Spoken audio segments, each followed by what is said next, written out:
My friends, E Ganga YouTube channel पे आप सभी का स्वागत है। मैं आपका दोस्त अनुपम। जून में इम्पॉर्टेंट करंट अफेयर्स की श्रृंखला में हम लोग शुरू करते हैं और आज हम लोग वन लाइनर क्वेश्चन पढ़ना। क्वेश्चन नंबर 1, राष्ट्रीय शिक्षा मंत्रियों का सम्मेलन का आयोजन कहाँ पर किया गया है। देखिए, हमारे जो राष्ट्रीय शिक्षा मंत्रियों का सम्मेलन का आयोजन जो किया गया है वो 1 व 2 जून को किया गया है। पहले तो आप डेट को क्लियर कर लीजिए, 1 व 2 जून को किया गया है। इस सम्मेलन का जो अध्यक्षता किया है वो हमारे केंद्रीय शिक्षा मंत्री धर्मेंद्र प्रधान ने किया है। अब इस सम्मेलन का आयोजन कहाँ पे किया गया? इस सम्मेलन का आयोजन जो है वो गुजरात के राजधानी गांधीनगर में किया गया है और इस सम्मेलन का एक थीम निकाला गया है, उद्देश्य निकाला गया है कि यहाँ पे पीएम श्री स्कूल की स्थापना की जाएगी, इसलिए इस सम्मेलन का आयोजन किया गया है। क्वेश्चन नंबर 2 देखिए, भारत ने जिस देश को 40,000 मीट्रिक टन डीजल की एक खपत भेजी है। देखिए, वर्तमान में समय में अगर हम लोग देखें तो श्रीलंका में आर्थिक संकट से गुजर रहा है और भारत का पड़ोसी राज्य भी है, देश है, तो भारत अपने पड़ोसी देश की मदद करने के लिए श्रीलंका को खेप भेजी है 40,000 मीट्रिक टन की। देखिए, यहाँ पे अगर हम लोग बात करें ये किस डेट को भेजी है तो 31 मई 2022 को भेजी है। और अगर बात करें श्रीलंका में तो श्रीलंका में वर्तमान में डीजल का जो रेट है वो 250 रुपये लीटर है और भारत में 66.79 रुपीज़ है। तो कितना अंतर है, इसीलिए श्रीलंका को आर्थिक मदद के लिए भेजा गया। विश्व तम्बाकू दिवस, देखिए वर्ल्ड नो टमैको डे जो मनाया जाता है वो किस लिए है? तम्बाकू निषेध दिवस 31 मई को मनाया जाता है। WHO द्वारा इसको शुरुआत की गई थी 1987 में। 1987 में WHO ने पर्यावरण के लिए हर साल मनाने की बात की थी। देखिए, इस बार का जो थीम है वो क्या है रखा गया, क्योंकि हर बार हमारे पर्यावरण के लिए खतरा क्या है? निकोटीन, तम्बाकू। ये पर्यावरण के लिए खतरा भी है और मनुष्यों के लिए भी खतरा। नेक्स्ट, NARCL के प्रबंधक निदेशक और मुख्य कार्यकारिणी अधिकारी के रूप में नामित किया गया है। तो नटराजन सुंदरन को बनाया गया है। अब हम लोगों को ये जानकारी होना चाहिए कि NARCL है क्या। देखिए, क्वेश्चन का सिर्फ वन लाइनर क्वेश्चन याद करने से एग्जाम में आप सेलेक्ट नहीं होंगे, क्वेश्चन का मतलब आप समझिए। तो इसका पूरा नाम है N से नेशनल एसेट रिकंस्ट्रक्शन कंपनीज, ये आपका पूरा नाम हुआ। किस राज्य सरकार ने मिट्टी को बचाने के लिए ईसा आउटरीच के साथ समझौता किया है? मिट्टी का प्रबंधन, मिट्टी को बचाने के लिए गुजरात सरकार ने ईसा आउटरीच का किया।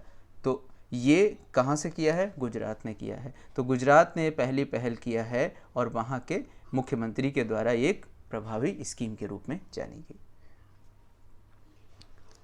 हाल ही में जिस राज्य सरकार ने खेल के क्षेत्र में इंफ्रास्ट्रक्चर के विकास हेतु 1,000 करोड़ रुपए खर्च करने का फैसला किया है? तो देखिए, गेम्स को बढ़ावा देने के लिए पूर्वोत्तर के राज्यों में असम ने ये बहुत अहम भूमिका निभाई है कि 1,000 करोड़ रुपए खर्च करने का फैसला किया है। तो असम के मुख्यमंत्री ने कहा है कि स्टेडियम बनेंगे और भारत में देख रहे हैं खेलो इंडिया यूथ गेम का आयोजन किया जा रहा है और इससे हमारे देश में जो ओलंपिक में आने वाले पदकों की संख्या है वो ज़्यादा से ज़्यादा होगी। जब तक हम इंफ्रास्ट्रक्चर नहीं मजबूत करेंगे तब तक। केंद्रीय खेल मंत्री अनुराग ठाकुर ने भी कहा है कि खेल को ज़्यादा से ज़्यादा बढ़ावा दिया जा सके।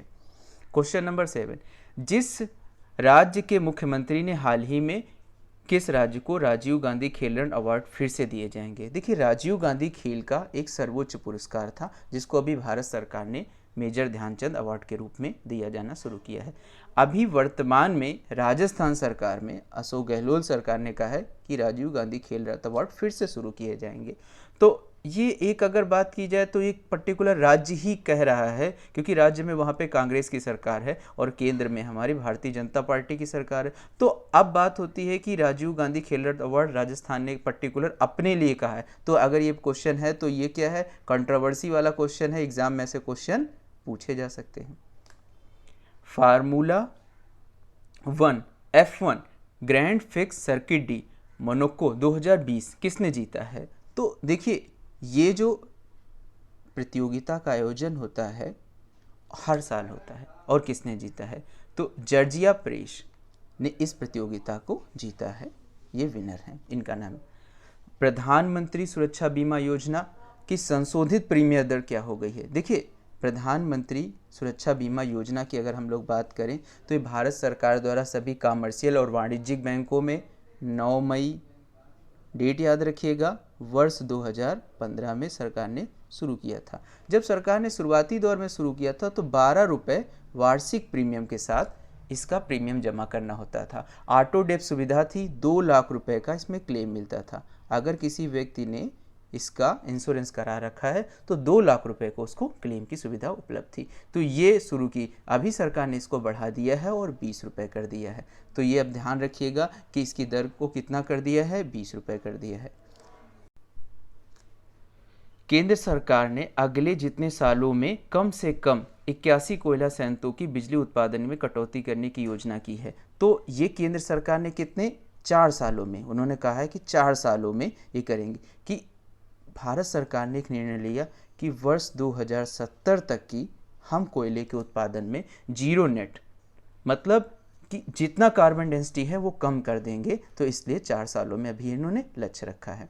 Thank you for watching my video. ऐसे ही देखते रहिए चैनल को। जिन्होंने लाइक ना किया और लाइक किए, सब्सक्राइब कर लीजिए चैनल को। अब आपको डेली लेटेस्ट अपडेट और नए करंट अफेयर्स हमारे ई गंगा चैनल पे मिलते रहेंगे। धन्यवाद।